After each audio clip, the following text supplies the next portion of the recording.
Hello, and thank you for contacting Wave Support. I see from your clinical request that your patient has a notable overrefraction on these uh, geometrical symmetric lenses. And looking at your designs, it sounds like your designs are comfortable for the patient to wear. Just a couple observations. One of the things that I find helpful with Wave, especially when you have a very symmetrical lens, or very symmetrical cornea, I should say, topography with quite a bit of cylinder. And in this case, your cylinder axes line up very nicely with your refractive spectacle axes. In most of those cases, when I open up Wave, I try to avoid averaging out the astigmatism. And if you think about that, when you average out the astigmatism, it generally, in most cases, it lessens the amount of astigmatism on the cornea. So if you have a certain amount of refractive cylinder, then Wave ends up putting less of that refractive cylinder correction on the back of the lens, and it relies more on the front of the lens to match the entire spectacle correction. So if you get a little bit more of a true corneal astigmatism, Wave can incorporate more of that cylinder effect on the back surface, so you have less of a tendency to end up with a front toric or a bitoric lens. And also, if you get a little bit more posterior surface of that lens astigmatism, you'll probably get a lens that tends to center better because it'll ride on that cylinder component of the cornea more precisely. So with that said, in your case, it probably won't make a big difference because your overrefractions align very nicely uh,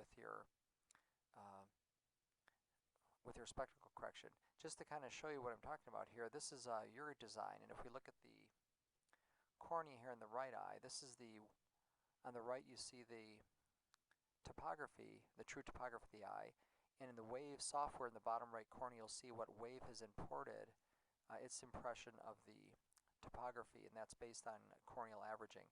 And you'll notice it looks a little different here than in the actual true topography. So in this situation, Wave sort of underestimates the amount of true corneal cylinder.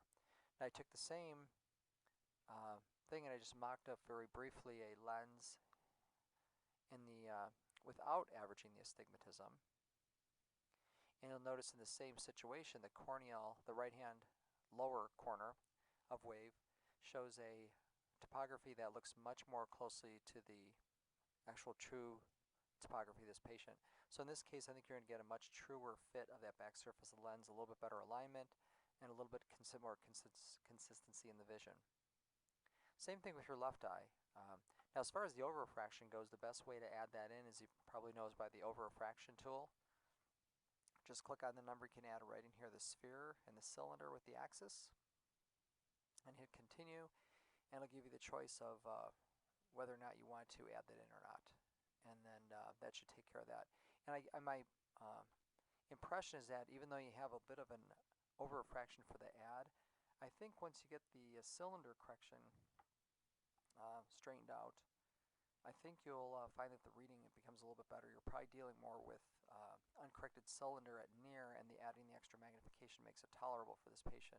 Looking at your bifocal zone sizes, they look actually pretty good on this lens, same with your left eye. So before I add too much more into the add, I would probably concentrate on trying to get the cylinder portion worked out a little bit better. And I think that'll help out tremendously. Well, with that said, I wish you well, and thank you for contacting Wave Support. Have a great day.